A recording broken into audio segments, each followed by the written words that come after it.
अस्सलाम वालेकुम व्यूअर्स, आप देख रहे हैं लर्निंग डोज और मैं मौजूद हूँ आपके लिए एक नई वीडियो के साथ। हम बात कर रहे थे पार्शियल फ्रैक्शन की और आज हम पार्शियल फ्रैक्शन का मेथड 4 डिस्कस करने वाले हैं। मेथड 4 है जिसमें हमारे पास डिनोमिनेटर जो है वो रिपीटेड इररेड्यूसिबल क्वाड्रेटिक फैक्टर्स पर मुश्तमिल है। यानी कि इसमें 3 चीज़ें हैं। नंबर 1 क्वाड्रेटिक यानी कि वेरिएबल की पावर 2 होगी। नंबर 2 जो है वो रिपीटेड यानी कि वो रिपीट हो रहा होगा। और नंबर 3 इररेड्यूसिबल यानी कि वो उसकी फैक्टराइजेशन नहीं हो सकती। तो ऐसी पार्शियल फ्रैक्शन को कैसे रिजॉल्व करना है, इसके सोल्यूशन की तरफ जाने से पहले अगर आप हमारे मेथड बाकी 3 मेथड्स की वीडियोस देखना चाहते हैं तो इनका लिंक डिस्क्रिप्शन में दिया गया है, आप वहाँ से जाकर वो वीडियोस वॉच आउट कर सकते हैं। सो ये थोड़ा सा ज़्यादा कम्प्लेक्स जो है वो मेथड आ गया है, तो आपने इसका कोई भी पार्ट स्किप नहीं करना और वीडियो को स्टार्ट से लेकर एंड तक सारा देखना है ताकि आपको अच्छी तरह से समझ आ जाए। हमारे पास एक एग्ज़ाम्पल है, इसमें इक्वेशन है x square over X plus one into X square plus one का होल स्क्वायर। यानी कि यहाँ पे हमारे पास एक लीनियर फैक्टर है और ये एक क्वाड्रेटिक फैक्टर है जिसका स्क्वायर है, यानी कि ये रिपीट हो रहा है। इसको हम कैसे रिजॉल्व करेंगे? A over X plus one plus B X plus C over X square plus one. एक दफ़ा वही बात कि ये स्क्वायर के बगैर आएगा और फिर जो है वो एक दफ़ा स्क्वायर के साथ अपीयर होगा। और जो भी क्वाड्रेटिक फैक्टर होता है उसमें हमारे पास जो ऊपर कांस्टेंट आते हैं, लीनियर फैक्टर के लिए एक ही कांस्टेंट आता है और क्वाड्रेटिक फैक्टर के लिए दो कांस्टेंट आते हैं, एक एक्स के साथ आता है और एक जो है वो विदाउट जो वेरिएबल आता है। अब हमने वही जो है तरीक़ाकार पुराने वाला फर्स्ट स्टेप होगा कि डिनोमिनेटर से सारी डिनोमिनेटर जो है इसके साथ मल्टीप्लाई होगा, तो इसके डिनोमिनेटर में एक्स प्लस वन है और मल्टीप्लाई भी हो रहा है, तो ये एक्स प्लस वन भी कैंसिल आउट हो जाएगा और एक्स स्क्वायर प्लस वन का होल स्क्वायर भी कैंसिल आउट हो जाएगा। राइट हैंड साइड पे एक जो डिनोमिनेटर में x प्लस वन है, तो ये x प्लस वन जो है ये इसके साथ कैंसिल आउट हो जाएगा और एक्स स्क्वायर प्लस वन जो है वो ऐसे ही इसके साथ आ जाएगा। Plus B X plus C over X square plus one into X plus one into X square plus one का होल स्क्वायर। तो यहाँ से इसकी एक पावर कैंसिल आउट हो जाएगी जबकि एक मौजूद रहेगी। इसी तरह डी एक्स प्लस ई over X square plus one का होल स्क्वायर, यहाँ से होल स्क्वायर कैंसिल आउट हो जाएगा और एक्स प्लस वन रह जाएगा। अब आपके पास एक लीनियर फैक्टर मौजूद है। लीनियर फैक्टर्स को हम जब भी सॉल्व करते हैं तो हम ज़ीरोज़ मेथड से सॉल्व करते हैं। तो हम क्या करेंगे, एक्स प्लस वन को ज़ीरो के इक्वल सपोज करेंगे, उससे हमारे पास एक्स की वैल्यू माइनस वन आएगी। आपने इस एक्स की माइनस वन वैल्यू को इक्वेशन नंबर 2 में जो है वो सब्स्टिट्यूट करना है। जहाँ जहाँ पे आपके पास एक्स वेरिएबल अपीयर हो रहा होगा वहाँ पे आपने ये माइनस वन वैल्यू पुट करनी है। और क्योंकि हमारे पास डबल स्क्वायर्स मौजूद हैं तो आपने बहुत ही गौर से ये सब्स्टिट्यूशन देखनी है। माइनस वन का square is equal to A into, अब यहाँ पे हमारे पास दो स्क्वायर हैं, एक स्क्वायर के अंदर भी स्क्वायर मौजूद है, तो माइनस वन का होल स्क्वायर प्लस वन और फिर उसके आउटर साइड पे भी X square plus B into B X था ना, तो यहाँ पे भी एक्स की वैल्यू जो है सब्सटीट्यूट हो गई, B into minus one plus C into minus one plus one into minus one का स्क्वायर प्लस वन प्लस इसी तरह डी के साथ जो एक्स है वहाँ पे भी एक्स की वैल्यू सब्स्टिट्यूट होगी, D into minus one plus E आ जाएगा into minus one plus one. ठीक है, अब आगे चलते हैं। यहाँ पे माइनस वन का स्क्वायर है, यानी कि माइनस का भी स्क्वायर है, माइनस मल्टीप्लाई माइनस ये पॉजिटिव हो जाएगा, minus minus plus and one का स्क्वायर वन ही आता है तो यहाँ पे प्लस वन हो जाएगा। इसी तरह इस साइड पे ए इंटू माइनस वन का स्क्वायर था, तो जहाँ जिस तरह ये माइनस वन का स्क्वायर प्लस वन हो गया तो ये भी प्लस वन हो जाएगा और इसके साथ एक और भी वन ऐड हो रहा है और इन दोनों का स्क्वायर आ जाएगा। और b माइनस वन के साथ मल्टीप्लाई होकर माइनस बी हो जाएगा plus C into minus one plus one जो है वो ज़ीरो हो जाते हैं। और इसी तरह ये माइनस वन का स्क्वायर पॉजिटिव हो जाएगा, positive one plus minus D, ये डी माइनस से मल्टीप्लाई होकर माइनस डी हो गया है, plus E into minus one plus one ये भी ज़ीरो हो गए। तो आपको पता है कि ज़ीरो से जो चीज़ मल्टीप्लाई हो वो सारी की सारी उसको ज़ीरो कर देती है। तो यहाँ पे ये जो बी एक्स प्लस सी वाला सारा फैक्टर है ये क्या हो जाएगा, ज़ीरो हो जाएगा। और डी एक्स प्लस ई वाला जो भी जो फैक्टर था वो भी ज़ीरो के साथ मल्टीप्लाई होकर ज़ीरो हो जाएगा। अब एक के साथ हमारे पास क्या आया था, वन प्लस वन बचा था और इसका स्क्वायर था, तो वन प्लस वन टू होता है, टू का स्क्वायर और टू का स्क्वायर आ गया फोर, तो वन बाई फोर ये आ गई ए की वैल्यू। ये हमारे पास फर्स्ट कांस्टेंट की वैल्यू आई है। अब क्योंकि हमारे पास कोई लीनियर फैक्टर मौजूद नहीं है तो हम क्या करेंगे कि हम इस इक्वेशन को ये जो बाहर कॉन्स्टेंट्स मौजूद हैं इनके साथ अंदर मल्टीप्लाई कर देंगे। सबसे पहले हम स्केयर को ओपन करेंगे। स्केयर का फार्मूला होता है A square plus 2ab plus B का स्केयर। तो यहाँ पे ये ए का स्केयर यानी फर्स्ट एलिमेंट का square plus 2 into first element into second element plus 1 plus B X plus C into X cube. यहाँ पे आपने वही फार्मूला जो है वो अपनाना है कि ये एक एलिमेंट को लिया, उसको पहले फर्स्ट फैक्टर के साथ मल्टीप्लाई किया, फिर सेकंड एलिमेंट के साथ मल्टीप्लाई किया। ठीक है, तो यहाँ पे ये जब इसके साथ मल्टीप्लाई हो जाएगा तो क्या आ जाएगा, एक्स क्यूब आ जाएगा। और फिर जब इसके साथ मल्टीप्लाई होगा तो एक्स आ जाएगा। फिर जब 1 एक्स स्केयर के साथ मल्टीप्लाई होगा फिर एक्स स्केयर आ जाएगा। और फिर जब 1 के साथ मल्टीप्लाई होगा तो 1 आ जाएगा। ये तरीका है जब आपने दो फैक्टर्स को एक दूसरे के साथ मल्टीप्लाई करना हो।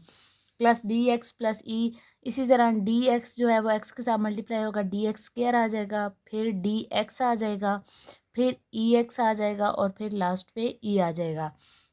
अब आपने क्या करना है कि इस स्केयर के फार्मूला को जो है वो कैलकुलेट करके लिख लें। X square is equal to A into X की power 4 plus 2 X square plus 1 plus ये अब बी एक्स प्लस सी को अंदर मल्टीप्लाई करते जाएं। पहले बी एक्स को इन सब के साथ बारी बारी और फिर सी को इन सब के साथ बारी बारी।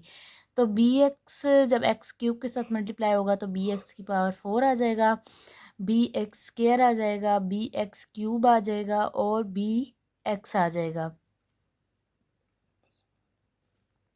फिर अब आपने सी को मल्टीप्लाई करना है, सी एक्स क्यूब आ जाएगा क्योंकि सी के साथ एक्स नहीं है, तो इसी तरह सी x cube C x square plus सी आ जाएगा, plus D x square plus D X plus E x and last पे ई।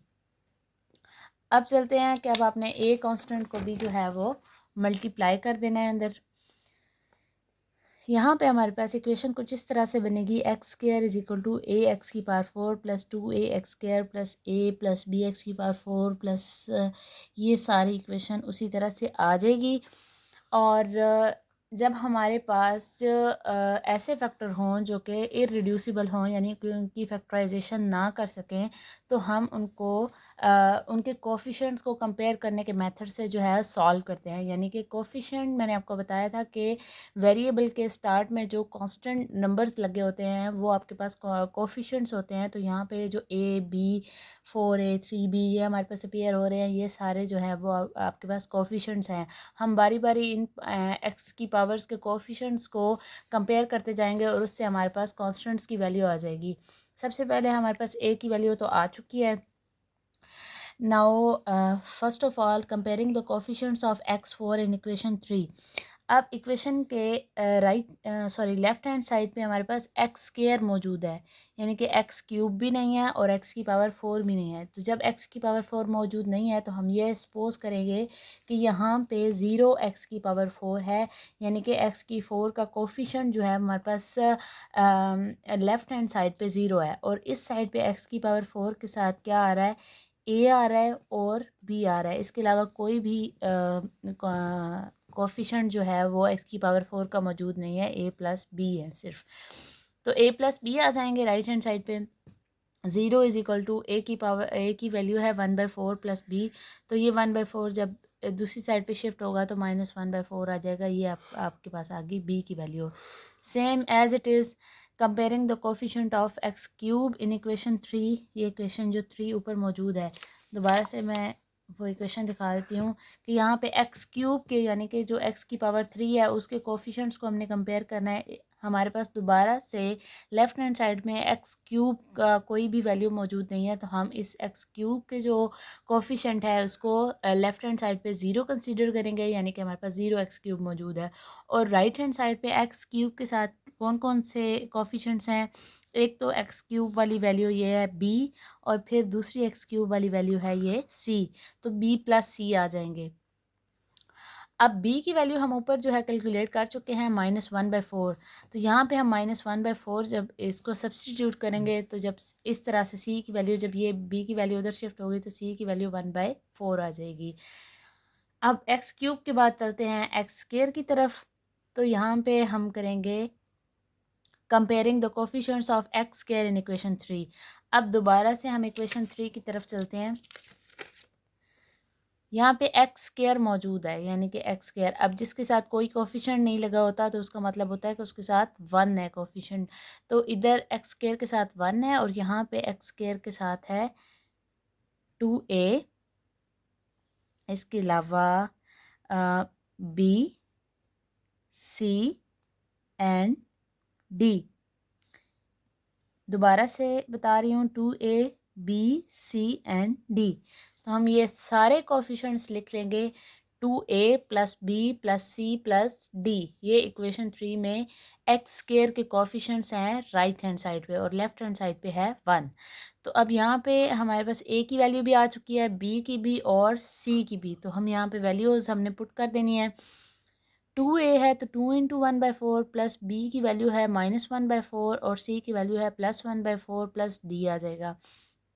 तो यहाँ पे -1/4 और +1/4 एक दूसरे से कैंसिल आउट हो जाएंगे। हमारे पास रह जाएगा 2/4 प्लस d। तो 2/4 को जब हम कटिंग करेंगे तो ये 1/2 बन जाएगा।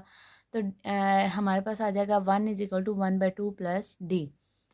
अब ये 1/2 जब उधर जाएगा एक लेफ्ट हैंड साइड पे तो माइनस में आ जाएगा। हमने क्या करना है, इनका एलसीएम लेना है। 2 एलसीएम आ जाएगा तो 2 - 1, ये आपके पास डी की वैल्यू होगी 1/2। एक्स स्क्वायर के कोफिशिएंट्स को हमने कंपेयर कर लिया है। अब हम कंपेयर करेंगे एक्स के कोफिशिएंट्स को ऑन बोथ साइड। ये मैंने इस साइड पे किया था, comparing constants on both side.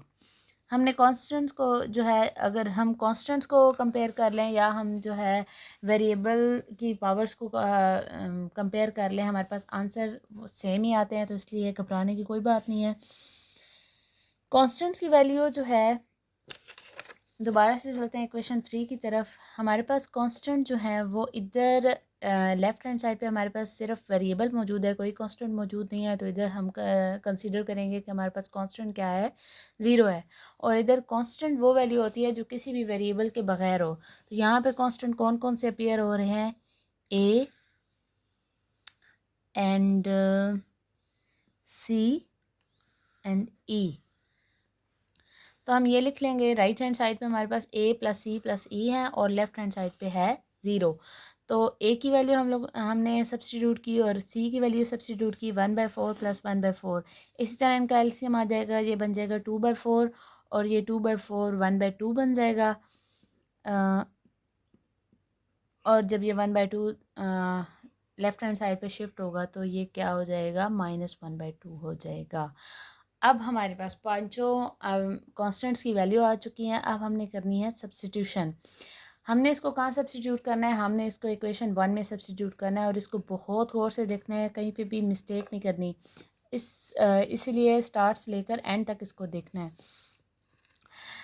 X square over X plus 1 into X square plus 1 का होल स्क्वायर, हमने इसको इस तरह रिजॉल्व किया था। इक्वेशन बनी थी a over X plus 1 plus B X plus C over X square plus 1 plus D X plus C over X square plus 1 का स्क्वायर।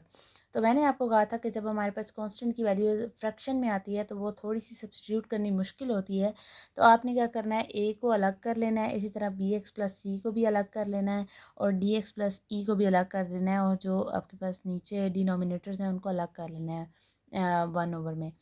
a की वैल्यू 1/4 जो है सब्स्टिट्यूट कर दी। इसी तरह b की वैल्यू अब -1/4 है, तो -1 जब x के साथ मल्टीप्लाई होगा तो -x/4 आ जाएगा। प्लस c की वैल्यू है 1/4, ये आ गई बी एक्स प्लस सी की वैल्यू और multiply 1 over X square plus 1। इसी तरह डी की वैल्यू आई थी 1/2, तो जब ये x से मल्टीप्लाई होगा तो ये x/2 हो जाएगी। प्लस ई की वैल्यू आई है -1/2 मल्टीप्लाई एक्स स्क्वायर प्लस 1 का होल स्क्वायर। तो जब आपके पास फ्रैक्शंस मल्टीप्लाई हो रही हों तो जो न्यूमरेटर है वो न्यूमरेटर से मल्टीप्लाई होता है और डिनोमिनेटर से मल्टीप्लाई होता है। तो 1 × 1 1 आ जाएगा और 4 इंटू एक्स प्लस 1 आ जाएगा। प्लस इनका एलसीएम लिया जाएगा, 4 एलसीएम आ जाएगा और ऊपर आ जाएगा -x plus 1 multiply 1 over X square plus 1 plus, और ये भी यहाँ पे इनका एलसीएम आ जाएगा। और यहाँ पे थोड़ी सी मिस्टेक आई थिंक हो गई है, एक्स इनका 2 एलसीएम आएगा और x/2 की बजाय यहाँ पे प्लस माइनस माइनस होने हैं तो ये माइनस हो जाएगा। x माइनस 1/2 आ जाएगा मल्टीप्लाई x 1/x² प्लस 1 का होल स्क्वायर। यहाँ पे ये हमारे पास सॉल्व हो चुकी है। प्लस अगर हम यहाँ से वेरिएबल के साथ माइनस साइन को ख़त्म करना चाहते हैं तो हम क्या करेंगे, -1 कॉमन लेंगे। -1 जब हम कॉमन लेंगे तो ये जो अंदर जो साइंस हैं वो उलट जाएंगे, यानी कि जो जहाँ पे माइनस है वहाँ पे प्लस आ जाएगा और जहाँ पे प्लस है वहाँ पे माइनस आ जाएगा। मल्टीप्लाई 1/x² प्लस 1 और इसी तरह ये आ जाएगा x-1/2 आ जाएगा और x-1 से मल्टीप्लाई होके x-1 आ जाएगा, /2 आ जाएगा और इंटू x² प्लस 1 का होल स्क्वायर। तो फाइनली हमारी इक्वेशन कुछ इस तरह से जो है ये पार्शियल फ्रैक्शन में रिजॉल्व होगी। x² over x+1 into x² plus 1 का whole square is equal to 1/4 into x plus 1 और ये माइनस प्लस जो है वो माइनस हो जाएंगे। x-1/4 into x² plus 1 plus x-1/2 into x² plus 1 का whole square. Thank you very much. अगली दफ़ा हम हाजिर होंगे एक नई वीडियो के साथ। आप हमारे चैनल को ज़रूर सब्सक्राइब कर दीजिएगा और in case of any question please tell us in comment section. We will try to answer your questions and queries. अल्लाह हाफिज़।